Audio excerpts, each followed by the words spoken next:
bahwa Kristus adalah Tuhan, itulah antikristusnya. Kalau Tuhan pencipta. Ya, pengantar ini singkat para sahabat.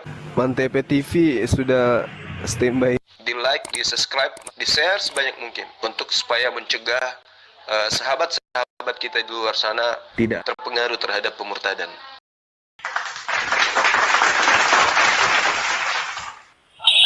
Iya, tadi sudah saya jelaskan dalam kaidah tata bahasa Indonesia bahwa Kristus itu jelas di situ dalam kaidah tata bahasa kalimatnya ayat itu menyatakan Kristus itu Tuhan. Saya tidak menggoreng apa-apa, tapi kita mengikuti kaidah tata bahasa Indonesia, ya kan? Harusnya kita kan berdiskusi mengikuti keilmuan atau kepengetahuan yang kita ketahui. Ya minimal tata bahasa Indonesia lah yang baik dan benar. Setidaknya itu, karena kalau kita membahas Alkitab, dia pakai bahasa Indonesia kok diterjemahkan oleh LAI. Lalu kalau LAI sudah menerjemahkan dengan tepat bahwa Kristus itu adalah Tuhan, lalu saya harus mengikuti Juma. Lah ini gimana coba? Saya beragama Juma aja kalau kayak gitu. Karena kita mengikuti apa yang di luar LAI. LAI sudah terjemahkan dari teks aslinya betul bahwa itu Tuhan. Lalu saya ikutin siapa? Kalau misalnya kamu bilang ini salah LAI, terus kamu lebih benar, lebih pintar dari LAI, itu kan ngaco. Jelas itu pengawuran itu. Jelas itu secara logika dasar kita itu ngawur. Kamu nggak paham kok tentang Alkitab. Kok kamu menerjemahkan sendiri dan memaksa orang lain mengikuti terjemahan kamu? Ya nggak mungkin lah orang lain ngikutin kamu. Sesat lah. Nah makanya saya bilang tadi, tidak bisa digoreng ke sana gitu loh, bahwa LAI sudah menerjemahkan dengan tepat kata kurios itu dan disandangkan kepada Yesus sebagai Tuhan. Karena memang pada posisi-posisi tertentu kurios itu bisa dikatakan sebagai Tuhan. Memang dia maknanya bisa dua, karena dia adalah bisa dikatakan Tuhan segala Tuhan atau penguasa segala penguasa. Tuhan itu kan penguasa. Nah itulah dia. Jadi arti dari kata kurios itu yang kita harus pahami dulu. Jangan kita bawa, kita nggak memahami dan kita paksakan. Seakan-akan orang yang menerjemahkan salah. Lalu kita suruh mengikuti dia. Lagi ini gimana? Kitab yang kita pegang ini apa artinya iman kami dari LAI yang sudah membawakan Alkitab itu. Kalau kita mengikuti orang lain, ya kita yang sesat. Nah antikristen ini, Kristen dan antikristus ini kan dimaksudkan di pada Yohanes 2 ayat 1 ayat 7. Yang dimaksudkan ini kan itu sebenarnya itu. Karena apa? Di situ adalah menyatakan siapa yang tidak percaya bahwa Yesus Kristus datang menjadi manusia, itu adalah sesat. Itu adalah antikristus. Di situ dinyatakan di ayat itu. Artinya di situ makanya saya bilang tadi, pengertian ayat itu adalah makanya digunakan kosakata lengkap, Yesus Kristus. Karena di situ pengertiannya Yesus Tuhan. Siapa jadi pengertiannya nih? Siapa yang tidak percaya bahwa Yesus Tuhan datang menjadi manusia, kamu sesat, kamu antikristus. Nah, itu yang dimaksud dari Kristen ini antikristus. Memang ada di dalam Kristen yang tidak mengakui bahwa Yesus itu, saya tidak mengelak ya, bahwa Yesus itu, Kristus itu Tuhan datang menjadi manusia dan dia menolak menjadi manusia. Ada. Ya saya mungkin Bang Juma tahulah Kristen yang mana itu, saya yakin tahu. Nah emang ada, saya tidak bisa mengelak itu. Tetapi yang dimaksud dalam hal ini ketika kamu bicara dengan saya Tritunggal. Kita mempercayai Yesus itu datang, Allah itu datang menjadi manusia. Sesuai teks yang ada di ayat Alkitab dijelaskan. 1 Yohanes 1 ayat 14. Firman itu telah menjadi manusia. Inilah dia sang firman menjadi manusia. Ketika sang firman itu adalah Allah menjadi manusia, ya dia tetap Tuhan dan Allah. Karena dia Allah yang menjadi manusia kok. Tidak mungkin dia menjadi manusia biasa sama seperti kita. Itu suatu tidak mungkin. Bahkan kalau secara logika kamu lihat, kelahiran dia saja sudah extraordinary. Ya, sudah sesuatu yang khusus. Kelahiran dia tidak sama dengan kita. Dia hadir tanpa bapak biologis. Coba dibayangkan. Nah, itu kan sesuatu hal yang luar biasa gitu. Nah, itu sudah kita ketahui bahwa itu membedakan kita dengan Yesus. Hadir aja, karena memang dia Allah. Kalau dia hadirnya sama dengan kita, dia bukan Allah. Hadirnya sama dengan Bang Juma, dengan saya, sama. Enggak, dia hadirnya berbeda. Tetapi entitas dia ketika hadir sama dengan kita, dia manusia. Makanya dijelaskan. Saya kira itulah penjelasan saya. Lanjut, silakan. Cukup Pak Yones ya, oke. Silakan Bang Juma. Oke, baik. Jadi di awal saudara menyalah-nyalakan saya. Seakan-akan saya ini menyalahi tata bahasa Indonesia. Apesnya, Anda menilai saya berdasarkan buku Bible. Kalau Anda ini adalah orang terpelajar, Saudara Jones, Anda harus menyalahkan Lai, bukan menyalahkan Bang Zuma. Lai itu yang keliru. Ketika bahasa Inggris, atau bahasa Yunani, atau bahasa Belanda, atau bahasa Ibrani masuk ke bahasa Indonesia untuk kemudian dia terjemahkan ke dalam bahasa Indonesia, jangan tabrak tatanan EYD bahasa Indonesia, jangan. Tapi Bible tidak peduli dengan itu. Inti tujuan daripada lembaga Bible Indonesia adalah bagaimana bisa memenjarakan orang supaya bisa tersesat dengan kaidah bahasa yang dia punya. Jangan salahkan saya. Tata bahasa Indonesia itu sudah benar. Lembaga Bible Indonesia inilah yang kuclok.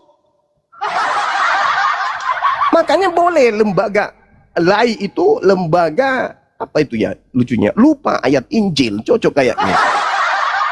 Kalau Anda melihat secara ilmu bahasa, hari ini telah lahir bagimu juru selamat, yaitu Kristus. Lawang jangan diterjemahkan Tuhan. Karena Kristus itu mau hantar ke bahasa manapun, artinya manusia. Lawang sudah diantar kok dengan bahasa pengantar. Hari ini telah lahir. Kalau lahir itu apa? Tuhan atau manusia? Ya manusia, Cak Ayu. Lalu Kristus itu sendiri juga adalah manusia. Jadi 3 komponen yang ditabrak oleh lembaga lupa ayat Injil. Yang pertama, lahir. Lahir itu manusia. Yang kedua, Kristus. Kristus itu manusia. Yang ketiga adalah kurios. Kurios itu juga adalah manusia. Manusia, manusia, manusia. Tapi diajarkan kepada orang-orang kuclo sebagai Tuhan. Ini lelucon. Ini penyesatan yang terjadi secara terstruktur, masif dan terencana. Dan kalian memperbodoh diri. Yang lahir itu manusia. Yang bergelar Kristus itu juga manusia. Yang kurios itu juga adalah manusia. Lari yang kepada Tuhan. Kenapa? Karena kalian telah disesatkan oleh makhluk yang mengatakan akulah dia. Yesus berpesan kepada muridnya, waspadalah kepada penyesat yang datang kepadamu dengan memakai nama aku Yesus Kristus dan berkata akulah dia. Nah, yang disalib ini mengaku akulah dia. Makanya dia disalib. Setelah disalib dia mati, bangkit hari ketiga, menyesatkan kalian kemudian. Posisi saya di sini hanya untuk menjelaskan, mengarahkan dan bahkan mengajarkan kalian bahasa Indonesia. Lukas 2 nomor 11, hari ini telah lahir. Lahir itu apa? Keadaan di mana makhluk keluar dari rahim ibunya atau keluar dari cangkang telur. Jadi yang lahir ini manusia di kota Daud. Makanya setelah manusia ini lahir, apa yang dilakukan? Nenen, makan, sunat, tidur, ketakutan. Dia terikat oleh ruang dan waktu sebagai manusia karena memang dia lahir manusia. Kemudian saudara membawa data 2 Yohanes 1 nomor 7. Itulah Paulus. Siapakah penyesat itu? Penyesat dalam bahasa Yunaninya adalah planos. Planos artinya pembohong, penipu, penyesat. Bukankah dia yang pergi ke seluruh dunia yang tidak mengaku bahwa Yesus Kristus telah datang sebagai manusia? Itulah penyesatnya dan itulah antikristusnya alias setannya. Coba tanya Paulus, Paulus, ya paman, kau terima Injil dari mana? Dari Yesus Kristus. Manusia atau bukan? Bukan. Anda baca surat Paulus Galatia 1 nomor 1 dan juga nomor 11 nomor 12 yang aku menerima Injil bukan dari manusia, tapi dari Yesus. Berarti dia mengaku Yesus datang kepadanya bukan sebagai manusia. Dalil 2 Yohanes 1 nomor 7 kena. Tepat sekali di jidatnya Paulus tuh. Siapakah penyesat itu? Bukankah dia yang telah muncul dan pergi ke seluruh dunia yang tidak mengaku bahwa Yesus Kristus telah datang sebagai manusia? Paulus mengatakan, Yesus Kristus datang kepadaku bukan sebagai manusia, tetapi sebagai Yesus Kristus. Lah, berarti dia penyesat. Anda membawa dalil itu. Nah sekarang, kalau Anda lihat terkait dengan antikristus, kita lihat di dalam 1 Yohanes misalnya, Yohanes 2, 1 Yohanes 2 misalnya, dikatakan begini. Siapakah pembohong itu? Bukankah dia yang menyangkal bahwa Yesus adalah Kristus? Nah, hari ini saudara Jones, Anda mengatakan Yesus itu Kristus, tapi Anda sangkal. Kenapa? Karena Anda menganggap Yesus Tuhan. Sama seperti ketika Anda menganggap Pak Bom itu adalah Polri. Anda mengatakan Pak Bom adalah polisi. Tetapi Anda mengimani Pak Bom itu sebagai apa? Sebagai anak SD. Berarti Anda menipu diri Anda sendiri. Anda mengatakan Pak Bom itu adalah polisi. Tetapi Anda mengimaninya dia adalah anak SD, baru kelas 6. Bagaimana mungkin anak SD kelas 6 adalah polisi? Nggak mungkin. Inilah yang terjadi pada saudara. Anda mengatakan dengan mulut saudara Yesus itu adalah Kristus, yaitu manusia yang diurapi Tuhannya. Tetapi dalam implementasi keagamaan, Anda malah menuhankannya. Berarti Anda ini anti terhadap kekristusan yang ada pada Yesus. Orang-orang yang menerima Yesus sebagai Kristus mustahil menuhankan Yesus. Anda mengatakan dia Kristus, teori. Prakteknya Anda menuhankan. Berarti Anda adalah anti Yesus alias anti Kristus. Saya berharap Anda masih bisa menggunakan akal Anda dan mudah-mudahan tidak bocor halus seperti kemarin-kemarin. Sekali lagi kesimpulan, 10 detik. Siapapun di atas muka bumi ini yang menyembah Kristus, dia sedang menyembah setan. Karena hanya setanlah yang ingin menyamakan dirinya dengan Yesus dan mengaku-ngaku Yesus dan ingin menyamai Tuhan dan ingin disembah. Ingat, Yesus berkata, waspadalah kepada Kristus palsu. Kristen adalah pengikut Kristus, tapi palsu. Kenapa? Kristus yang disembah oleh Kristen adalah Kristus Tuhan. Sedangkan Kristus yang datang di tengah-tengah Bani Israel adalah Kristus manusia yang diurapi Tuhan. Silakan. Oke. Gini ya Bang Juma, justru Anda yang membawa nalar yang tidak tepat di sini. Tadi saya sudah katakan secara kaidah tata bahasa Indonesianya, jelas ya Kristus itu adalah Tuhan. Masih aja Anda paksakan bahwa itu salah. Itu nalar Anda dalam pengetahuan tata bahasanya sangat grounded itu. Salah di situ. Karena memang jelas itu secara kaidah tata bahasa Indonesia, anak kalimat menerangkan pokok kalimat di depannya. Kamu perhatikan itu koma di situ. Nah, itu kamu nggak ngerti di situ. Nah, jadi jelas di situ bahwa Kristus itu Tuhan. Nah, jadi kalau kita menyembah Tuhan ya jelas menyembah Kristus ya benar, kita menyembah Kristus, pengikut Yesus harus menyembah Yesus Kristus karena dia Tuhan. Makanya ayat di 2 Yohanes 1 ayat 7 dikatakan Yesus Kristus lengkap di situ. Karena di situ menyatakan siapa yang tidak percaya Yesus Tuhan datang menjadi manusia, itu kamu anti Kristus, anti Yesus itu. Karena memang Yesus datang menjadi manusia. Allah itu datang menjadi manusia ya. Yohanes 1 ayat 14. Ya. Nah, di sini yang saya kira pemahaman Anda yang keliru. Lalu Anda membawa lagi bahwa Kurios itu bukan Tuhan. Itu juga lucu. Kurios itu memang artinya Tuhan dan Tuan bisa, karena itu juga memang perkembangan bahasa dalam terjemahan. Kalau misalnya LAI masih menggunakan kata di awal junjungan atau Tuan, itu jadi salah kaprah dalam penerjemahan. Karena itu kita sudah ketemu kata Tuhan. Ini kan berjenjang, penemuan kata ini berjenjang, itu kamu tidak sadari. Waktu dulu itu diterjemahkan dengan junjungan, berikutnya diterjemahkan dengan Tuan. Nah, ketika ketemu kata Tuhan ya diterjemahkan dengan kata yang lebih tepat. Tidak mungkin kita menggunakan kata yang di belakang yang sudah tidak relevan lagi digunakan. Tidak mungkin. Itu logikanya jangan salah di situ.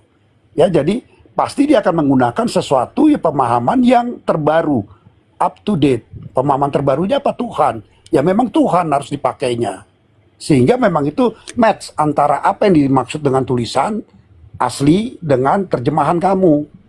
Nah, bisa apple to apple tuh, bisa sama dengan apa yang dimaksud oleh penulis. Itu loh. Nah, ini harus dipahami cara linguistik seperti ini. Nggak bisa kita gara-gara kita mau menjatuhkan iman lain, kita tabrak nalar kita, malah justru kita jadi grounded gitu nalar kita. Kalau kamu tabrak seperti itu. Padahal tidak seperti itu. Kan nggak boleh. Ya, saya kira saya coba menjelaskan ini untuk Anda lebih paham bagaimana kata kurios itu menjadi, dan dia bergerak menjadi dinamis, menjadi Tuhan. Kata itu pergerakan masanya, ya pergerakan masa waktu ya. Di sini masa waktunya itu bergerak sehingga menjadi kata Tuhan. Itu harus dipahami. Karena memang itulah kata yang tepat untuk disandingkan kata kurios. Begitu juga Lord. Lord itu juga bisa diartikan Tuhan dan Tuhan, tergantung konteks yang diadakan di sana. Itu penggunaan kata. Makanya tidak pernah kalau God itu jadi Tuhan, pasti dia jadi Allah kalau God. Gitu loh. Nah itu yang berbeda ya, makanya harus dipahami itu dulu, jangan dicampur aduk seperti itu. Lalu tadi kamu bawa kepada Rasul Paulus. Rasul Paulus tidak ada menyalahkan di sini, dia menjunjung tinggi bahwa Yesus Kristus adalah Tuhan. Tidak pernah dia melihat bahwa Yesus Kristus itu adalah memang dia pernah ada manusia. Dia pernah menjadi manusia Yesus ini. Tetapi kan setelah itu, setelah pertemuan Yesus, pertobatan Rasul Paulus, itu Yesus sudah tidak ada, sudah kembali ke hakikatnya Allah. Dan ketika dia bertemu dengan Yesus itu, makanya Rasul Paulus mengatakan dia tidak belajar dari manusia, tetapi langsung dari Yesus, Roh Allah. Karena dia langsung, utusan langsung dari Yesus yang dia dipertemukan oleh Yesus. Nah itulah dia dalam bentuk roh tadi. Itu dalam kekristenan, Allah itu berhadir dalam dunia ini itu biasa dengan teofani, itu hal yang biasa, lumrah. Itu sudah terjadi di masa Abraham. Dan dicatatkan semua di kisah-kisah di masa perjanjian lama. Allah itu bertemu dengan para pemimpin umat. Biasa itu sama Musa, Abraham, Daniel. Semua biasa itu bertemu dengan Allah. Nah itu makanya dalam bentuk teofani gitu. Oke, cukup ya Pak John ya. Ini saya minta gini, Assalamualaikum Bang Handi. Bang Handi. Assalamualaikum warahmatullahi wabarakatuh. Iki 2 kali putaran lagi, setelah itu TikTokan ya kalian ya, Bang Zuma sama Pak Jones, gimana? Sepakat? Baik. 2 kali putaran Bang Zuma, Pak Jones, Bang Zuma, Pak Jones, setelah itu TikTokan. Silakan Bang Zuma. Iya, jadi sebenarnya Saudara Jones ini sudah tidak mampu. Hanya mutar-mutar aja di situ, mau nyalah-nyalahkan tata bahasa. Lembaga Bible Indonesia yang menabrak tata bahasa. KBBI dalam menerjemahkan kata kurios tidak mungkin menjadi Tuhan. KBBI di dalam memaknai kata Kristus tidak mungkin memaknainya sebagai Tuhan. Kalau KBBI yang diminta untuk menerjemahkan Bible, itulah yang tertulis tadi. Pada hari ini telah lahir bagimu manusia yang diurapi, Tuan di kota Daud. Itu kalau KBBI yang disuruh menerjemahkan. Tapi karena yang menerjemahkan ini adalah orang-orang aliteng yang duduk di Lembaga Bible Indonesia, ya maka cakupannya untuk menyesatkan manusia itu harus dibawa. Bagaimana kalau mau menyesatkan tetapi yang dituliskan di situ kemudian adalah Tuhan. Pada hari ini telah lahir bagimu orang yang diurapi Tuhan di kota Daud. Nggak bisa menyesatkan dong. Kan misinya menyesatkan. Sebisa mungkin bisa menyesatkan banyak orang. Itu loh poinnya. Jadi jangan Anda menyalahkan tata bahasa Indonesia. Salahkan Bible, lembaga Anda. Lembaga Anda itu yang harus belajar bahasa Indonesia dari kelas SD dulu. Orang-orang yang dulu di lembaga Indonesia itu, lembaga Bible Indonesia, suruh kembali ke SD kelas 1. Belajar dulu di sana, perdalam dulu, permantap dulu itu ejaan EYD, permantap dulu itu kemudian pendalaman bahasa Indonesia. Baru sadur dari bahasa lain Bible ke dalam bahasa Indonesia, termasuk kata Allah. Kalau lembaga Bible Indonesia itu orang-orang waras yang duduk di situ, bukan penyesat yang ada di sana, tidak mungkin ada kata Allah di dalam Bible kalian. Karena yang duduk di sana orang-orang setengah kepala semuanya, maka kata Allah masuk ke dalam Bible kalian. Allah itu dalam bahasa Indonesia, Bung, dalam tatanan KBBI, Allah adalah nama Tuhan dalam bahasa Arab. Tanya orang-orang lembaga Bible Indonesia yang cupu-cupu itu, yang culun-culun.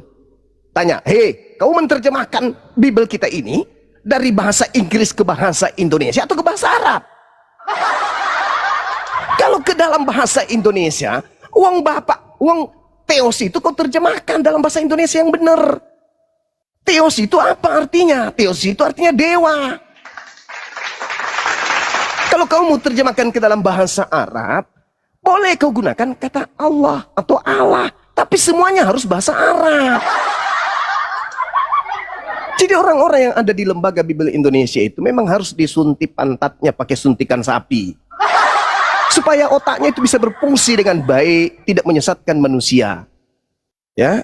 Jadi kembali kepada tema saudara. Anda ke bawah-bawah, Anda ke bawah-bawah. Seakan-akan Anda bisa menipu orang lain setelah Anda tertipu. Kristus itu manusia, udah titik. Adapun kata Tuhan itu hanya penipuan saja. Ini orang kok sudah disadarkan, gak mau sadar-sadar. Di situ kurios. Kurios itu bahasa Indonesia kita menyediakan kata Tuhan. Kenapa harus ke Tuhan? Kalau Tuhan itu akontas dalam bahasa Yunani. Theos itu artinya dewa. Akontas bahasa Yunani artinya Tuhan. Sedangkan original teks kitab saudara tak ada satupun kata akontas, yang ada theos. Berarti sekiranya dalam bahasa Yunani asli Lukas 2:11 itu ada kata theos, maka di situ wajar disebut Tuhan. Tapi karena di situ tidak ada kata theos, yang ada hanya kurios, haram hukumnya bagi ilmu pengetahuan kata kurios diterjemahkan dalam tatanan bahasa Indonesia dengan arti Tuhan. Itu merusak bahasa Indonesia itu. Berarti Anda tidak cinta kepada bahasa Indonesia. Kalau Sumpah Pemuda itu, kami pemuda Indonesia bersumpah berbahasa satu bahasa yang gunakan bahasa Indonesia yang kita cintai dalam Sumpah Pemuda itu. Jangan Anda rusak tatanan bahasa kita. Jadi sekali lagi, terlepas daripada itu, saudara Kristen ini harus sadar, Kristen secara global 2000 tahun adalah anti terhadap Kristus. Kenapa? Karena mereka berupaya Kristus dimaknai menjadi Tuhan. Itulah makna kenapa Yesus mencegat kalian dan mengatakan kalian semua adalah pembuat kejahatan. Kenapa? Kata Kristus aja kalian pretelin menjadi Tuhan. Ini Kristen ini memang aneh gitu loh. Pantas saja ketika Yesus berhadapan dengan muridnya yang asli yaitu Yahudi, Yesus berpesan, "Weh Yahudi, waspadalah kepada penyesat yang datang kepadamu dengan memakai namaku Yesus Kristus dan berkata akulah dia. Jangan kamu percaya." Itu ucapan yang muncul kemudian di tengah-tengah pengajaran Yesus kepada Bani Israel. Makanya orang Yahudi tidak percaya kepada pengajaran Paulus. Orang Yahudi tidak percaya kepada pengajaran Kristus yang keluar dari kubur pada hari ketiga. Tidak percaya. Yang percaya hanya orang-orang non-Yahudi. Makanya Paulus karena tidak percaya diri mengajar kepada Yahudi, maka dia bersurat di Galatia 1 nomor 15. Aku diutus kepada non-Yahudi. Aku diutus kepada orang-orang yang tidak bersunat.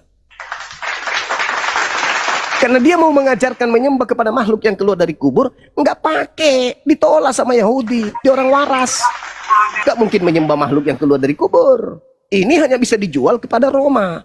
Akhirnya apa yang terjadi? Dia mengirim surat untuk Roma. Kristen di Indonesia ini bukan dari Yahudi, tapi dari Roma, dari Barat, dari Belanda, dari Portugis, bukan dari Yahudi. Untuk itulah saudara, kembali kepada tema kita. Siapakah antikristus itu? Antikristus itu ya Kristen. Mereka membungkus nama mereka pengikut Kristus, tetapi mereka anti terhadap Kristus itu sendiri. Anti kepada Tuhan dan anti kepada utusan Tuhan. Kalian itu anti terhadap Yesus dan anti kepada Tuhan yang mengutus Yesus. Kalian adalah penyembah-penyembah Kristus, makhluk yang keluar dari kubur pada hari ketiga. Kalian bukan penyembah Tuhan, saudara. Kalian penyembah makhluk. Makhluk yang ngaku Kristus. Makanya Yesus yang Kristus yang asli, Anda tolak. Kristus itu adalah Tuhan. Padahal cakupan Anda mengatakan Kristus adalah Tuhan, bukan ke Yesus anak Maria, tapi kepada makhluk yang keluar dari kubur itu. Yang Yesus membuatkan dalam Matius 24 nomor 5. Waspadalah kepada Kristus palsu yang datang kepadamu yang datang kepadamu. Waspadalah kepada Kristus palsu yang akan datang dan melakukan banyak tanda yang dahsyat dan mujizat-mujizat, sekiranya mungkin menyesatkan orang-orang Yahudi pilihan juga. Jadi orang Yahudi waspada kepada ajaran Kristen. Makanya kalau orang Kristen ke Yahudi sana itu diludahin. Karena memang harus diwaspadai Kristen ini. Begitu saudara John. Tolong gunakan akal sehat saudara. Silakan. Bima. Saya kira nggak ada akal sehat Anda ya. Jelas-jelas Anda di sini kelihatan penyesat sekali gitu loh. Bagaimana dari kaidah tata bahasa Indonesia kamu dobrak semua itu. Apa yang disampaikan LAI sudah benar, kamu bilang tidak benar. Secara kaidah tata bahasanya kita secara keilmuan kita tahu itu benar. Kamu dobrak di situ demi satu penyesatan yang kamu ingin bangun. Itu kan kegilaan akut. Saya kira itu ngawur sebenarnya. Saya kira nggak boleh pakai cara-cara dakwah seperti itu. Itu ngaco, cara dakwah yang ngaco. Karena kamu tidak paham itu dan bahkan kamu mendobrak kaidah yang umum, yang pelajaran bahasa Indonesia yang baik. Yang kamu mungkin nggak pernah sekolah atau sekolah nggak ngerti saya. Itu jelas saya udah jelaskan bagaimana kaidah tata bahasa Indonesia. Dan LAI menggunakan itu dengan tepat. Bagaimana kronologi satu perkembangan linguistik sudah saya jelaskan. Dan itu digunakan dengan tepat. Kamu masih tolak juga. Berarti kan ini yang penyesatan kengawuran itu sebenarnya penyesatan kalian ini. Bukan kekristenan.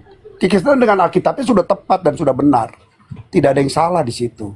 Dalam penggunaan tata bahasanya, kaidahnya, semua sudah sesuai dengan apa yang ada di dalam kaidah tata bahasa Indonesia. Kita menggunakan KBBI juga sudah tepat. Karena itu sudah diserap. Bagaimana bahasa serapan itu digunakan oleh setiap warga Indonesia untuk dalam sebuah produk atau karyanya masing-masing. Silakan Anda menggunakan. Karena itu sudah diserap menjadi kaidah bahasa Indonesia. Itu kamu tidak mengerti juga di situ.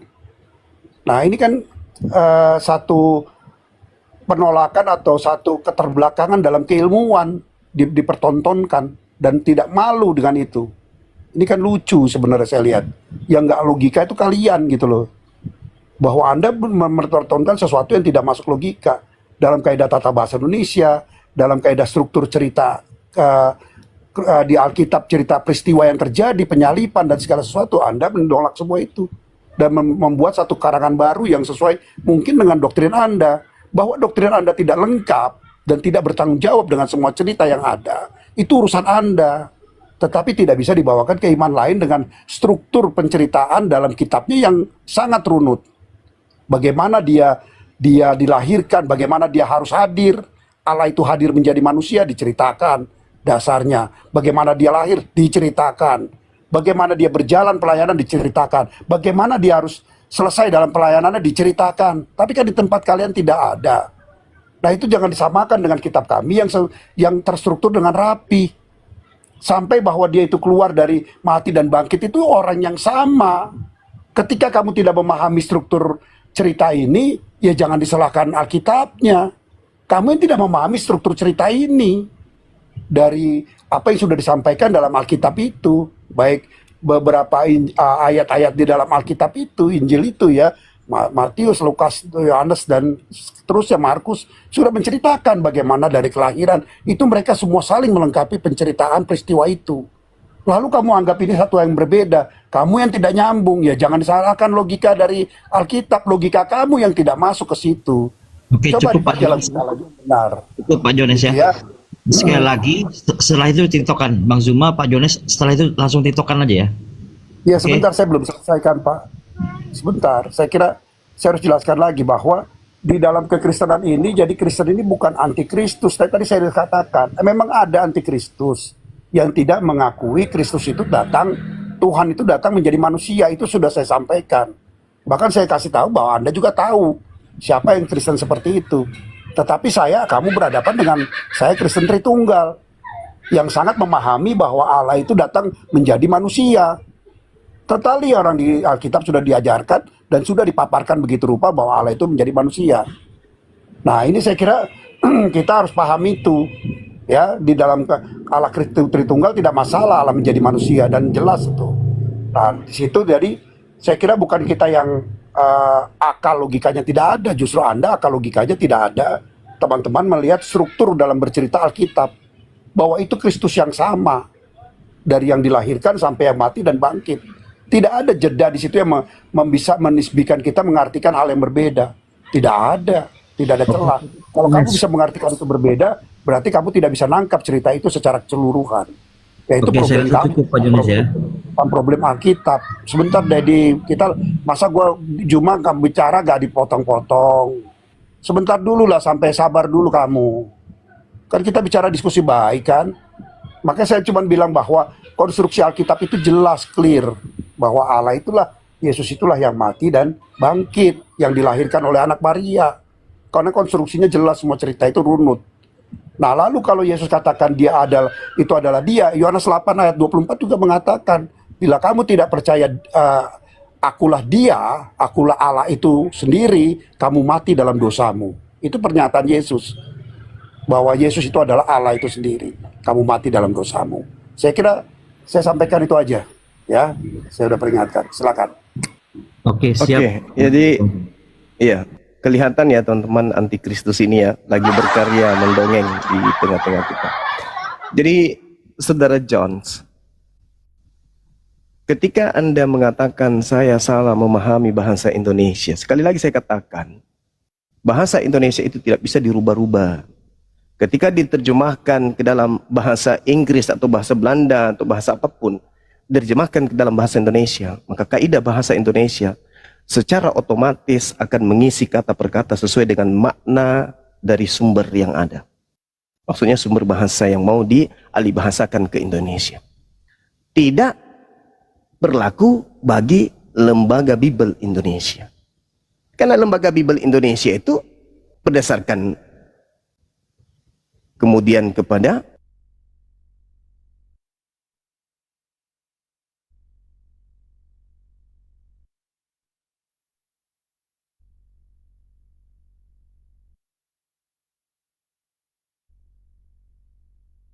Ini kenapa nggak ada suaranya? Kok nggak ada suaranya, Bang Juma? Bang Juma lagi Kena tombak itu, kena tombak. Ada, iya. Oke. Bang Handi kok nggak kelihatan? Aduh. Diskusi lucu juga. Ya sebenarnya gini ya. Udahlah. Gue juga sibuk ini kan, gue juga ada banyak urusan. Apa-apalah. Yang penting teman-teman bisa memahami kekristenan dengan baik. Ya memang penggunaan kata-kata itu kan memang ada di dalam KBBI, bisa digunakan. Semua Bang Hendy bikin buku bisa gunakan itu. Kata Allah, kata Rasul, semua kan diserap sudah. Kan itu sudah diserap menjadi KBBI oleh pusat bahasa kita loh. Pusat bahasa kita mengambil. Ya. Silakan. Sebenarnya ya banyak udah datang nanti kita. Terus bagaimana? ya KBBI mengambil kata Allah. KBBI mengambil tombak. KBBI mengambil kata Allah, tapi KBBI mendefinisikan kata Allah itu adalah nama Tuhan dalam bahasa Arab, bukan dalam nama Tuhan dalam bahasa Indonesia gitu ya. Kembali kepada tema.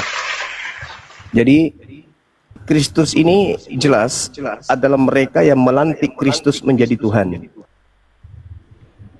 Sedangkan Kristus itu artinya manusia yang diurapi Tuhan. Ketika ada manusia yang menyembah kepada Kristus, berarti dia anti terhadap Kristus.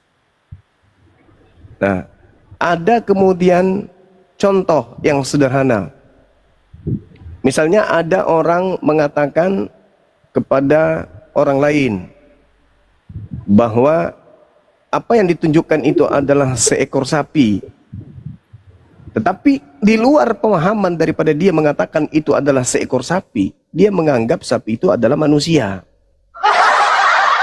Berarti orang ini lain di mulut, lain di praktek. Inilah yang terjadi kepada saudara Jones. Menganggap Yesus itu Kristus, tapi di sisi lain menganggap Yesus, tapi pada prakteknya menganggap Yesus itu Tuhan. Dengan memelilit lidah, Tuhan adalah Tuhan, itu adalah kemudian tata bahasa yang dinamis, yang tidak statis, tapi dia mengalami perubahan-perubahan. Lah, kitab suci kok kayak gitu modelnya? Pada hari ini telah lahir bagimu Kristus. Oh, yang lahir manusia. Tuhan di kota Daud itu baru betul, karena dia manusia, bukan Tuhan. Yang salah itu lembaga Anda, dan yang salah itu Anda. Yang betul adalah hari ini telah lahir bagimu Tuhan. Yang lahir bagimu manusia yang diurapi, Tuhan di kota Daud. Itu baru betul. Kok Tuhan yang lahir? Orang waras mana yang bisa menerima Tuhan lahir? Hah? Orang waras mana? Kecuali orang yang memperbodoh diri. Orang waras tapi memperbodoh diri. Orang waras tapi menyesatkan diri sendiri. Yang disebut Tuhan itu pencipta.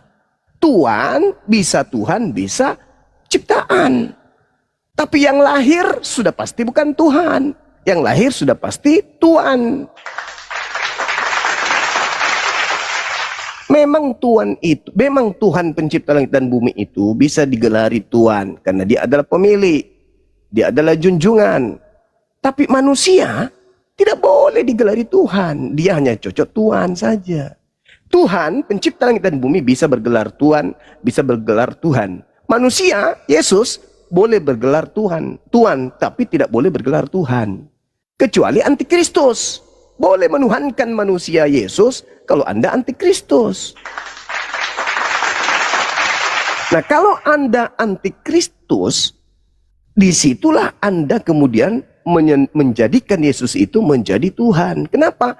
Karena Anda adalah pengikut Kristus yang keluar dari kubur. Kristus yang keluar dari kubur inilah yang mau dituhankan. Makanya Anda menggabungkan, memaksakan Tuhan ini, Tuhan Yesus menjadi Tuhan Yesus. Karena antara Tuhan Yesus yang adalah anak Maria dan Tuhan Yesus yang adalah anak kuburan, itu adalah dua pribadi yang berbeda. Tuhan Yesus anak Maria, Tuhan Yesus adalah anak kubur yang keluar dari perut kubur pada hari ketiga. Itu adalah makhluk yang dilahirkan oleh bumi. Yang Yesus nubuatkan dalam Yohanes 12 nomor 12 nomor 30 dan Yohanes nomor 31 dan Yohanes 14 nomor 30. Dia dilemparkan dari perut bumi sang penyesat itu. Jadi saudara, saya simpulkan kepada saudara, orang yang menyembah Kristus itu adalah orang yang menyembah makhluk yang keluar dari perut bumi. Kalau Anda memaksakan Kristus yang dimaksud itu adalah Yesus, Tuhan Yesus anak Maria, berarti Anda adalah pengikut palsu. Karena anak Maria hanyalah Tuhan. Dia bukan Tuhan. Yang Tuhan itu yang keluar dari kubur. Itu berbeda. Itu agar dipahami itu. Jadi jangan Anda memaksakan Kristen itu pengikut Tuhan Yesus. Bukan. Kristen itu pengikut Tuhan Kristus yang keluar dari kubur. Paham ya? Jadi kalau Yesus, dia adalah Tuhan bagi Bani Israel. Kalau Yesus Kristus yang keluar dari kubur, dia adalah Tuhan bagi Pak Jones dan Kristen lainnya. Jadi kita tidak usah ribut siapa kemudian anti. Ya. Udah masuk TikTok okay. tadi? Belum. Oke. Sabar. Jadi sabar Pak Jones. Jadi materi yang saya sajikan, materi yang ingin saya sajikan di sesi TikTok ini adalah yang dilahirkan Maria ini manusia atau Tuhan. Itu aja, di situ kuncinya. Silakan. Oke. Ya, gini ya. Makanya di dalam ini makanya kamu mungkin harus biasakan melihat Alkitab tuh secara ceritanya itu runut. Nah, ini kalau nggak runut ini yang repot, kita memang penggal-penggal jadi nggak paham. Padahal di Alkitab itu sudah dijelaskan, walaupun di beberapa ayat terpecah ya. Tetapi sudah dijelaskan itu kalau kamu punya nalar yang cukup, bagaimana Allah itu menjadi manusia. Pertama itu bentuk kasih. Memang dijelaskan di Yohanes 3 ayat 16. Karena begitu besar kasih Allah akan dunia ini, maka ia mengaruniakan anaknya yang tunggal. Sehingga barang siapa yang percaya kepadanya, tidak binasa melainkan memperoleh keselamatan yang kekal. Ya, jadi di situ memang terpecah di Yohanes 3. Di situ jelas bahwa Allah itu mengaruniakan anaknya yang tunggal. Nah, ini konstruksinya baru kamu tahu bahwa anak yang tunggal ini adalah Sang Firman yang dimaksud. Nah, itu harus kamu paham. Di Yohanes 1 memang dia di depan, karena memang dia sudah dijelaskan dulu ini. Nah, baru ke Yohanes 3 menjelaskan kenapa ini Firman ini bisa ada menjadi manusia, karena inilah dia dasarnya. Yohanes 3 ayat 16. Dia diutus karena Allah itu mengasihi dunia, maka dia mengaruniakan anaknya. Nah itu konstruksinya. Ya, ketika dia mengutus firman-Nya menjadi manusia, itu menjadi duinatur. Karena kamu tidak paham ini. Kamu menolak duinatur Yesus. Nah jadi semua itu akan kamu jadi nggak konstruksinya, jadi kamu jadi ngawur terus. Kalau bangunan itu sudah dari dasar fondasinya miring, kamu kan miring terus sampai ke atas. Kayak Menara Pisa. Mungkin lebih lagi tuh. Menara Pisa cuma 90 berapa kemiringannya. Nah kamu lebih parah lagi mungkin. Karena sudah miring dari awal. Nah usahakan makanya jangan miring dari awal. Sehingga konstruksi ke atasnya itu bagus. Ya, jadi ini adalah Allah yang menjadi manusia. Allah itu entitasnya roh, dijelaskan oleh Yesus. Yang ayat 24. Ini yang miring siapa ini yang miring? Bentar dulu loh kau Juma. Gua masih Tuhan jadi jelasin manusia, ya. miring. Ya, karena TikToknya kamu kapan? sudah miring. Semakin Dengar dulu, dijelaskan semakin ngawur ente. Loh yang nyaur kok kamu kok bukan saya. Kamu makanya saya jelaskan kemiringan kamu. Kamu tidak paham. Ya, yang miring itu Tuhan kok manusia, Kamu yang miring itu. karena kamu tidak paham dunatur Yesus. Bahwa dia ada Dunatur kok, Tuhan kok Allah yang dunatur. menjadi manusia, dan roh dia tetap Sekarang Allah. Tuhannya Yahudi, saudara, Tuhannya Yahudi ada berapa natur? Nggak ada, itu kan Tuhan Yahudi kan belum manusia. Inilah kemiringanmu. Tuhannya Yahudi, saudara, Tuhannya Yahudi yang datang kepada Abraham, Ishak dan Yakub ada berapa natur? Yaitu roh satu dalam bentuk roh. Satu.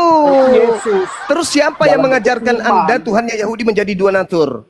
Nggak ada, saya nggak ada urusan dengan Yahudi. Ya, berarti Anda kan miring, Anda miring berarti Anda bengkok, artinya Anda bengkok. Udah miring, saudara Jones dari dulu bengkok. Tuhannya Yahudi satu natur kan? Satu natur. Tuhannya Yahudi satu natur atau dua natur? Kutanya dulu. Ke atas kita akan miring terus. Tuhannya Yahudi satu natur atau dua natur? Jawab. Kalau Yahudi Tuhannya Yahudi itu satu natur atau dua natur? roh. Jawab. Tentu dia adalah roh. Tidak ada Tuhannya yang Yahudi manusia. satu natur atau dua natur? Ya dia roh itu berarti apa? Satu natur atau dua natur? Ya saya bilang tadi dia roh. Kamu bisa berpikir nggak kalau dia roh? Saya tanya dua natur Ya, atau satu saya jawab natur? kamu satu roh. Coba. Satu natur atau dua natur? Itu entitasnya roh dia. Saya ulang pertanyaan saya ini sudah mulai ke Kalau miringnya ini udah konstruksinya ketahuan. sudah Bukan miring lagi nih, udah tengkurap. Udah tengkurap. Tuhannya Yahudi satu natur atau dua natur?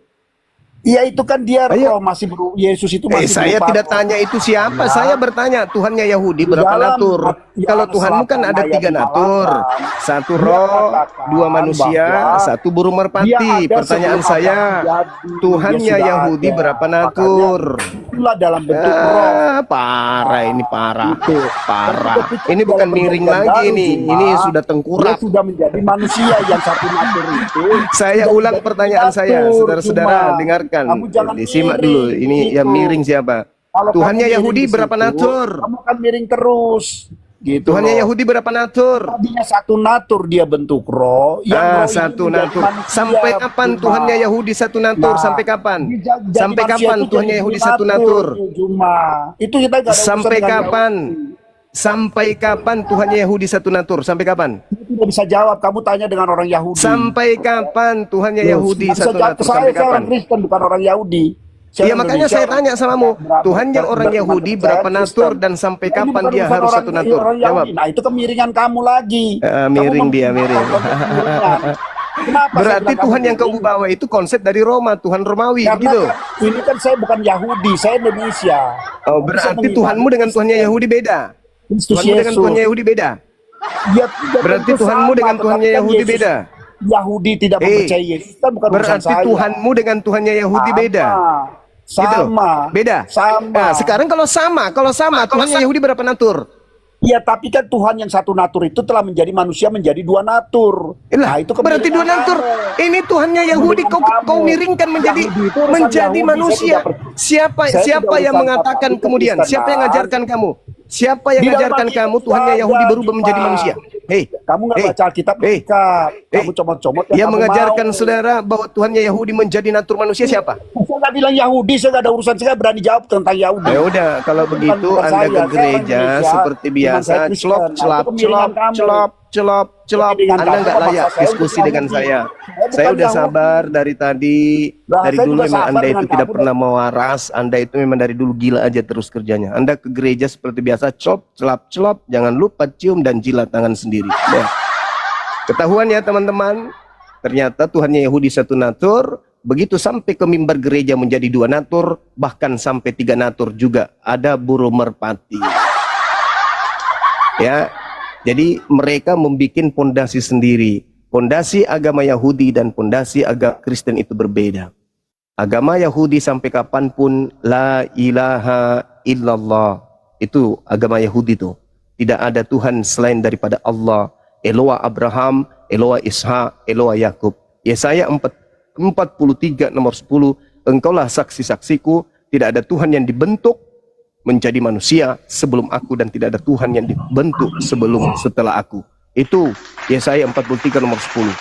Akulah Tuhan selama-lamanya, tidak ada yang lain di sisi aku. Selama-lamanya. Kalau berbicara mengenai selama-lamanya, berarti jangan pernah kau anggap manusia yang keluar dari kubur itu, yang mengaku akulah dia, itu adalah Tuhan yang setara dengan Tuhannya Yahudi. Pantaslah kalian itu diludahin sama Yahudi. Karena kalian itu memang sesat lagi menyesatkan. Jadi saya simpulkan, sahabat-sahabat sekalian, hari ini kita mendengarkan, kita memberikan ruang kepada Tante Om Jones. Tante Om Jones ini adalah memang manusia 2 jenis kelamin, sama seperti Tuhannya 2 natur. Jadi dia bisa jadi tante, dia bisa jadi om. Kalau dia diskusi dengan kita, lebih duluan dia celote, cerewetnya minta ampun, tapi ilmunya kosong. Jelas antikristus itu berdasarkan paparan yang ada dari tadi. Antikristus adalah anti terhadap orang yang diurapi Tuhan, sehingga dia menyembah kepada Kristus yang lain yang keluar dari kubur. Itulah Jones dan kawan-kawan. Saya kira demikian dari saya untuk sementara. Silakan diambil alih host. Makasih. Terima kasih Bang Zuma atas Sama-sama, Dek. siap atas narasi-narasi yang diberikan pada forum pada siang ini, pada sore ini. Aku mau sambut dulu nih di France ini siapa nih? France Hutauruk, Kristen atau Islam? Iya bang, Kristen bang. Kristen, sila. Bang Andi, assalamualaikum Bang Andi. Waalaikumsalam Ambil warahmatullahi alih Bang Andi, wabarakatuh. ambil alih. Aku silakan ke Bang Andi. Lanjut Bang Andi. Waalaikumsalam warahmatullahi wabarakatuh. Hanya Bang Andi yang bisa menaklukkan Kristen Bang Andi. Lanjut Bang Andi. Ya juga sih, cuman saya kasih topik hari ini gara-gara Bang Juma, anak orang pada sakit parah. Ya, maksudnya apa? Itu saya kasih topik hari ini tuh, Mak. Gara-gara Bang Juma anak orang pada sakit parah gitu loh. Izin ya Bang Juma ya, nggak apa-apa ya, Gak apa-apa kan, Dek. aman ya. Lanjut. Iya. Iya, sakit marah, sakit hati karena apa yang dia jelaskan dari imannya bertentangan dengan ajaran anak Maria Yesus Kristus yang datang ke tengah-tengah Bani Israel. Pasti sakit hati. Karena kita yang menguraikan terinci berdasarkan dalil, sedangkan mereka hanya menguraikan terinci berdasarkan dogma doktrin gereja. Begitu kan? Silakan dilanjut. Betul sekali. Sebenarnya ini ajaran Barat ini. Ajaran Barat tentu tahu ya kan paganisme. Nah. Tapi ini paganismenya harus dibungkus pagannya supaya mudah untuk dijual. Kalau tidak dibungkus, orang nggak mau menerimanya. Makanya dia pakai kitab Yudaism. Bahkan Tuhannya Yudaism itu disamarkan menjadi manusia. Masuk ke Indonesia dibungkus pula dengan istilah Islam. Ya seperti kelihatannya ajaran bagus, tapi di dalamnya kalau dibongkar ya kelihatan itunya aslinya begitu. Nah inilah yang mereka sulit untuk menerimanya, kawan-kawanku semua. Mestinya jujur saja, Kristen ini loh, selesai sudah, jadi orang bebas memilih. Tapi nggak bisa karena memang ajarannya itu ada perintahnya. Pergilah ke seluruh dunia, beritakanlah ini barang ke segala makhluk. Percaya dibaptis, tidak percaya ya dihukum. Nah itu ada perintah di dalam itu kira-kira ya. Yang penting teman-teman muslim waspada, jangan ketipu berbagai cara yang mereka lakukan. Baik Al-Quran, Bible bahasa Arab seperti Al-Quran diterjemahkan ke bahasa Indonesia. Wih, cara melakukannya kayak ngaji, hati-hati itu. Itu bukan Al-Quran. Mereka berbagai cara, tapi apapun cara mereka tetap nggak bisa nambah populasinya. Ya tetap segitu-segitu aja. Kecuali beranak cucu, Itu pun nanti kalau mendengarkan Bang Juma ya kembali lagi, mualaf lagi, berkurang lagi. Itu kira-kira teman-teman. Bang Zuma kemana lagi Bang Zuma? Signal di sana Bang Juma itu signal. Bang Zuma kena lagi itu, ditombak. Oh ya. Ini apa sih ini orang ini? Bang Handi, instruksi lah Bang Handi buat teman-teman yang Kristen itu gini, maksudnya tuh teman-teman Kristen di bawah kalau mau naik silakan ketik 3 di bawah, yang mau diskusi silakan diskusi, bantah argumentasinya, jangan main report gitu loh. Iya. Lanjut Bang Handi. Ya. Itu di absen dulu Fransnya itu. Fransnya mau ngapain? Yang Islam tunda dulu ya, jangan ini dulu ya, kita cari Oten. Ayo Frans. Oh ini juga Frans ini kayaknya anak baik nih. Ya gini Bang, Iya gimana dek? tujuanku datang ke sini ya aku kan mencari ilmu, bukan untuk mau berdebat atau membantah atau beradu argumen. Jadi gini Bang, aku mau nanya Bang. Kalau Bang, kan aku seringnya nanya. Jadi yang aku tanya itu, apakah seluruh ajaran-ajaran di agama Islam itu, yang ada di agama Islam itu menuju kita ke pintu surga? Itu aja Bang, dan kasih tahu penjelasannya. Ya, Bang Juma ada pertanyaan bagus ini Bang Juma. Apakah semua ajaran di dalam Islam itu menuntun orang masuk surga? Iya, betul. Nabi Muhammad SAW di dalam Al-Quran surah Al-Jumu'ah ya diutus oleh Allah ke atas muka bumi ini untuk mensucikan manusia. Sedangkan untuk masuk ke dalam surga wajib hukumnya kemudian manusia itu suci, gak bisa tidak. Bismillahirrahmanirrahim. Huwallazi ba'atsa fil ummiyina rasulan minhum yatslu 'alaihim ayatihi. Jadi Nabi Muhammad SAW diutus sebagai rasul ya kepada manusia untuk mengajarkan kemudian ketetapan-ketetapan Allah. Tujuannya untuk mensucikan jiwa manusia, mengajar manusia tentang kitab dan hikmah atau sunnah. Itu Al-Quran Karim menjelaskan itu. Jadi siapa yang mengikuti Nabi Muhammad, maka orang itu pasti suci jiwanya dan orang ini layak masuk ke dalam surga. Karena surga itu kudus, maka yang mesti masuk di sana adalah orang yang kudus. Nabi Muhammad diutus, huwallazi ba'atsa fil ummiyina rasulan minhum yatlu 'alaihim ayati wa yuzakkihim wa yu'allimuhumul kitaba wal hikmah wa in kuntum min qablu lafi dhalalin mubin. Nabi Muhammad satu-satunya manusia yang diutus kemudian untuk seluruh umat manusia. Makanya dikatakan ya ayuhan nas inni rasulullahi ilaikum jami'a. Wahai seluruh manusia, sesungguhnya aku ini adalah utusan Tuhanmu kepada kalian seluruhnya.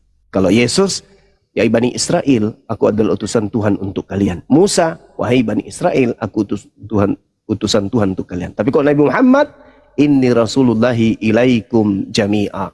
Aku adalah utusan Tuhan untuk kepada kalian seluruhnya. Itu saudara. Dan setelah Nabi Muhammad diutus, dia punya kewajiban untuk mensucikan jiwa-jiwa manusia. Jadi kami tidak perlu penebusan. Ada kemudian Tuhan turun jadi manusia, lalu dikatakan inilah kambing, inilah domba yang menebus dosa. Alah, itu penghinaan itu. Sudahlah Tuhan dianggap jadi manusia, sudah gitu dianggap lagi domba, dianggap binatang, habis itu digerek, ditombak, dibunuh, digantung. Alah, itu ajaran apa itu? Walladzi ba'atsa fil ummiyin rasulan minhum yatslu 'alaihim ayatihi wa yuzakkihim. Aku Tuhan mengutus rasulku Nabi Muhammad dari kalangan manusia itu sendiri untuk membacakan kepada mereka Al-Qur'anku dan untuk mensucikan mereka dan mengajarkan kepada mereka ketetapan-ketetapanku dan hikmat yang sunnah meskipun sebelumnya mereka benar-benar dalam kesesatan yang nyata. Jadi kalau mau masuk surga, solusinya cuma satu, dinul Islam, menjadi pengikut Nabi Muhammad SAW. Selesai, silakan. Oke, tadi Abang bilang kan disucikan atau yang mau ke surga itu harus disucikan dulu, harus orang yang suci. Jadi gini Bang, yang mau aku tanya lagi Bang, apakah sudah ada manusia atau yang pernah menjadi manusia di dalam Muslim mau di Al-Qur'annya atau mau di dalam dunia nyata sekarang yang sudah suci akibat masuk Islam. Ya, seluruh umat manusia itu manusia suci. Manusia Islam itu manusia suci. Contoh, ketika mereka membasuh tangan, membasuh wajah, membasuh kaki, lalu mereka beristighfar, lalu mereka sholat, sujud, menyembah kepada Tuhannya, mereka itu adalah manusia suci. Mereka nggak makan makanan yang diharamkan, mereka tidak minum minuman yang diharamkan, mereka tidak mengotori jasad mereka hal yang dengan najis. Tidak. Mereka mensucikan jasad mereka, tubuh mereka, dan mereka membersihkan rohani mereka. Jadi Islam itu kenanya dua. Membersihkan jasmani. Apa jasmani ini? Tubuh, raga kita. Makanya di Islam itu ada mandi junub, ada mandi tahir, mandi besar. Kemudian ada wudhu, pembasuhan. Kemudian mereka secara rohani membersihkan jasad rohani mereka, membersihkan rohani mereka dengan zikir, dengan ibadah, amalan-amalan soleh. Coba, ketika dikatakan jangan engkau makan babi, orang yang makan babi apa boleh dikatakan orang suci? Sementara dia memasukkan ke dalam raganya, ke dalam tubuhnya, hal yang diharamkan Tuhan. Di Islam, tak bisa. Maka Islam itu, ketika orang itu asyhadu an la ilaha illallah wa asyhadu anna Muhammadar Rasulullah, maka orang itu suci bersih seperti kain atau kertas yang putih tanpa noda. Ketika mereka punya noda, maka mereka mencuci diri mereka. Seperti kain ketika mereka kena noda, maka mereka mencuci pakaian tersebut. Apa cuciannya? Apa mesin? Apa alat mencucinya? Wudu. Bagaimana caranya kemudian untuk merapikannya? Sholat. Maka umat Islam ketika dia keteteran dengan dosa, kembali kepada Tuhan dengan sholat. Ibadah, sholat, ibadah, sholat. Makanya saya berpesan melalui forum ini, kalau ada saudara-saudara Islam yang melakukan kemaksiatan, ya jangan lupa sholat. Karena sholat itulah yang akan membersihkan maksiat saudara. Kalau Anda menumpuk maksiat, berarti Anda membuat antara Anda dengan Tuhan Anda itu berlumut. Sholat inilah yang membersihkan lumut. Ibarat antara kita dengan Tuhan kita itu ada cermin. Semakin banyak kita sholat, semakin bersih cermin kita. Semakin bersih cermin kita, semakin nampak kuasa Tuhan. Semakin nampak kuasa Tuhan, semakin bisa kita menjaga diri dari maksiat yang lain. Maka sholat. Karena sholat itulah yang membersihkan kemudian manusia dari dosa. Begitu saudara-saudara. Jadi Islam itu suci orangnya. Islam itu bersih. Banyak maksiatnya. Tapi dia tidak pernah menyembah selain daripada Allah. Setinggi apapun kemudian dosa-dosanya, ketika mereka umat Islam itu bertaubat dengan taubatan nasuha, seketika bersih seperti kertas yang bersih. Tuh saudara, jelas itu. Oke. Jadi gini bang, tadi kan ku dengar-dengar abang bilang itu manusia, orang Islam itu kalau sudah menganut agama Islam itu pasti disucikan dan suci, dan ketika berbuat dosa itu pasti bertobat atau apa gitu. Maksudnya gini bang, yang dikatakan suci itu apakah bisa berganti-ganti jadi pendosa, kemudian menjadi suci lagi setelah bertobat habis itu pendosa? Karena setahuku bang, iya betul yang abang bilang tadi itu memang haram, itu perbuatan dosa. Cuman masih banyak perbuatan dosa yang tidak harus terlihat mata. Itu maksudnya bang. Jadi itu bisakah dikatakan dengan suci atau tidak?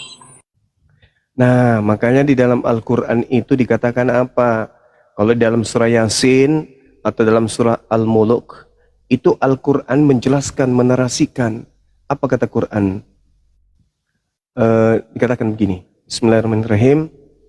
Wasawa'un alaihim a'anzartahum am lam tunzirhum la yu'minun. Dan sama saja bagi mereka, orang-orang yang tidak beriman, diberi peringatan ataupun tidak diberi peringatan, mereka tidak akan beriman. Berbeda dengan orang Islam. Orang Islam itu ketika mereka beriman, dijelaskan di ayat selanjutnya, innama tunziru manittaba dzikra wa khasyar rahmana bil ghaib wa basyirhu bimaghfiratin wa ajrin karim. Sesungguhnya engkau hanya memberi peringatan kepada orang-orang yang mengikuti peringatan, yang takut kepada Tuhan yang Maha Pengasih, walaupun mereka tidak melihat Tuhan tersebut. Maka berilah mereka kabar gembira dengan ampunan dan pahala yang mulia. Jadi umat Islam itu tadi dibersihkan rohnya. Roh ini dibersihkan dengan zikir, roh ini dibersihkan dengan istighfar. Astaghfirullah, astaghfirullah, astaghfirullah, astaghfirullah. Umat Islam itu selalu beristighfar, bertaubat. Dalam keadaan duduk, dalam keadaan baring, dalam keadaan berdiri, dalam keadaan berjalan, berlari. Umat Islam itu selalu beristighfar, memohon ampun kepada Allah. Bukankah seluruh nabi-nabi termasuk Yesus mengajarkan bertobatlah, bertobatlah, bertobatlah, bertobatlah. Dan implementasi dari pertobatan umat Islam itu ya beristighfar.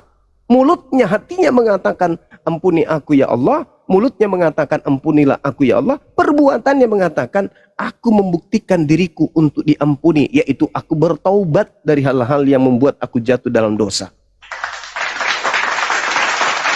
Itu.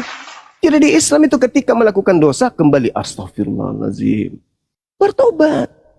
Kalau di Kristen, ya maaf nih, Tuhan mereka harus mati di atas tiang salib. Oke. Sekarang ketika Kristen berdosa lagi, apa yang mereka lakukan? Bunuh Tuhan lagi gitu. Ujung-ujungnya bertobat lagi kan? Lah berarti meniru-niru agama Islam.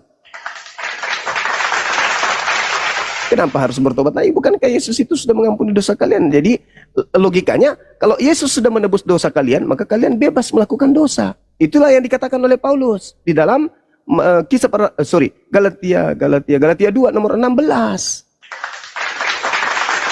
Galatia 5 nomor 4. Galatia 3 nomor 27. Itulah yang dikatakan oleh Yesus, oleh Paulus. Kalian bukan lagi hamba, kalian adalah orang-orang merdeka. Galatia 5 nomor 1, Kristus telah memerdekakan kita. Dari apa? Dari penghambaan. Dari apa? Dari aturan-aturan. Jadi orang Kristen itu bebas, mau ngapain aja boleh. Lah kalau orang Kristen melakukan dosa lalu bertobat, itu lucu. Lucu itu kalau ada orang Kristen bertobat, itu lucu kali. Untuk apa Kristen bertobat? Bukankah dosa-dosa yang sudah ditebus? Jadi apapun yang dilakukan, ya silakan. Anda bukan hamba Tuhan lagi. Anda adalah pewaris. Sebagai pewaris Tuhan, ya dia adalah anak-anak Tuhan. Sebagai anak Tuhan, masa tak ada dosa? Tuhan bebas enggak? Bebas. Tuhan mau ngapain aja boleh nggak? Boleh. Begitulah kalian yang adalah anak Tuhan. Kalian boleh apa saja karena kalian adalah pewaris. Jadi jangan pernah menyentuh ajaran Islam bertobat. Itu lucu. Makanya di Kristen itu nggak ada aturan, Bung. Nggak ada larangan. Di Kristen itu apa larangannya di Kristen? Nggak ada. Itu baik-baik. Jadi gini bang, sebenarnya sih kalau jawaban abang atau keterangan abang dari pertanyaanku tadi ya belum menjawab seutuhnya sih. Rasa penasaran awak belum terjawab secara seutuhnya. Cuman gini bang, mungkin ada kawan yang mau membantah yang abang bilang itu, saya kasih waktu dulu lah. Karena niat saya bang mau mencari mau cari tahu atau penasaran. Jadi saya tidak pandai berdebat. Tapi mungkin dari keterangan abang mungkin ada kawan yang mau berdebat. Jadi saya kasih waktu dulu bang. Siang Bang Juma. Iya, siang Bang Juma. Iya. Mau bertanya, apakah Nabi Muhammad adalah Mesias palsu atau Nabi palsu? Nabi palsunya dinubuatkan di dalam Bible itu datang kepada muridnya Yesus dan berada pada angkatan pertama, yaitu abad pertama. Datang kepada kepada murid Yesus, mengaku bertemu dengan Kristus di padang gurun. Itu nabi palsunya. Nabi Muhammad tidak pernah mengaku bertemu dengan Kristus. Tidak pernah mengaku bertemu dengan Kristus di padang gurun. Tidak pernah mengaku bertemu makhluk yang mengaku akulah dia. Nabi Muhammad tidak ada sedikit pun diceritakan di dalam Bible sebagai nabi palsu. Nabi palsunya datang kepada murid Yesus di abad pertama. Siapa yang datang di abad pertama? Sedangkan nabiku adanya di abad ke-7. Itu jawabannya. Terima kasih jawabannya. Jadi begini Bang Juma, bagaimana bisa umat Islam bisa berdiri sedangkan Nabi Muhammad sudah meninggal? Nabi Muhammad SAW jasadnya meninggal, tapi ajarannya tetap hidup sampai hari ini. Yesus ajarannya setelah dia terangkat ke langit langsung habis, hilang langsung. Contoh, hidup kekal itu adalah mereka mengenal Yesus Kristus yang engkau utus. Hidup kekal mengenal Yesus sebagai utusan. Tapi setelah dia terangkat, Yesus dikenal sebagai Tuhan yang datang menjadi manusia. Selesai. Yesus masih hidup, ajarannya mati. Nabi Muhammad sudah mati, ajarannya hidup. Sampai hari ini 2000 tahun kerajaan Nabi Muhammad masih berdiri dengan kokoh. Kerajaan Nabi Muhammad berdiri dengan kokoh. Kitab sucinya Nabi Muhammad berdiri dengan kokoh. Ajaran agamanya Nabi Muhammad berdiri dengan kokoh. Tapi Yesus Ajarannya mana? Hilang. Gak ada lagi ajaran Yesus hari ini. Silakan. Ajaran Yesus kan damai sejahtera, Bang Juma. Ajaran damai sejahtera itu sudah dibasmi oleh Paulus di dalam Efesus 2 nomor 15. Ajaran damai sejahtera itu adanya di dalam Taurat. Coba Anda baca hukum utama dan hukum terutama. Seluruh hukum pertama dan utama dan hukum kedua itu termaktub di dalam hukum Taurat. Kepada hukum Taurat, kepada Tauratlah kedua hukum ini kemudian tersimpul. Sedangkan Paulus mengatakan dalam Efesus 2 nomor 15, dengan matinya Yesus di tiang salib, maka Yesus telah membatalkan hukum Taurat beserta segala ketetapan yang ada di dalamnya. Berarti termasuk ajaran kasih damai, damai sejahtera. Habis. Makanya muncul agama Paulus, agama Kristen, pengikut Kristus, makhluk yang keluar dari kuburan yang mengaku Kristus. Bagaimana caranya orang Kristen mengatakan ajaran Kristen ini adalah agak damai sejahtera? Bagaimana mau damai? Ditanya yang mana Tuhanmu? Yesus. Yang dua pensiun? Enggak, dia juga adalah Tuhan. Berarti ada tiga? Enggak, satu. Satu yang mana? Satu dalam tiga. Tiga yang satu dalam satu. Bagaimana mau damai kalau konsep Tuhan aja nggak selesai-selesai? Mau sejahtera? Sejahtera apa? Sudah diwanti-wanti. Warisan yang disiapkan oleh Yesus adalah pengusiran. Bagaimana mau sejahtera hidupnya? Sedangkan Yesusnya berkata, di dalam pengajaran Yesus, Matius 19, jika engkau ingin menjadi pengikutku, maka lakukan segala kehendak Bapa. Kalau kau sudah melakukan segala kehendak Bapa, maka juallah seluruh hartamu. Kalau kau sudah jual seluruh hartamu, maka jadilah pengikutku. Kristen? Jual harta enggak? Enggak. Mereka memperkaya diri dengan memungut perpuluhan yang tidak ada simbol dan simpulnya dari ajaran Yahudi. Apa yang damai sejahtera di Kristen? Enggak ada. Dia damai dan sejahtera nanti setelah Indonesia merdeka. Karena orang Islam mayoritas mengusir penjajah. Bagaimana mau damai sejahtera kalau Belanda masih menjajah? Silakan, pertanyaan ketiga.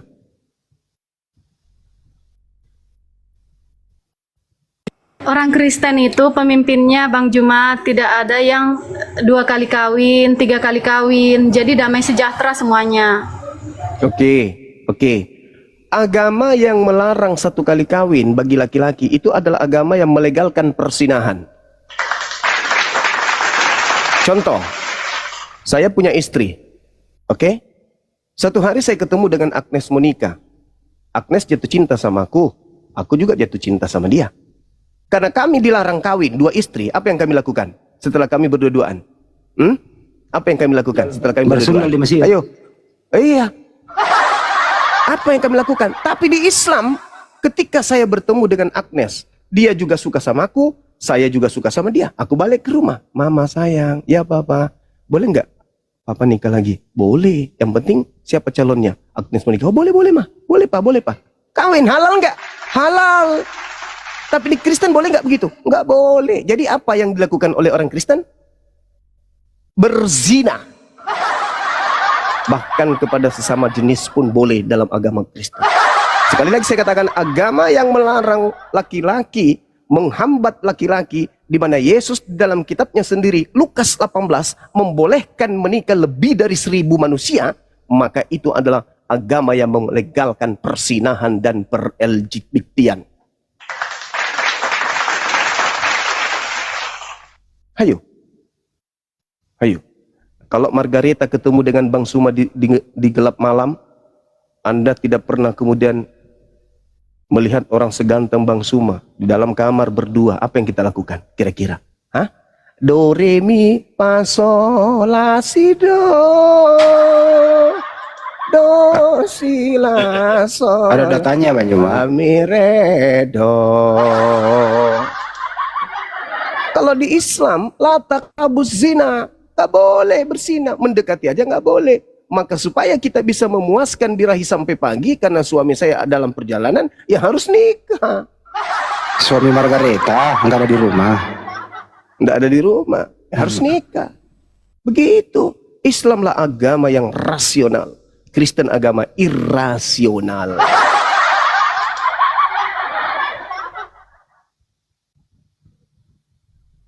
Marilah Ada lagi kita, pertanyaan keempat.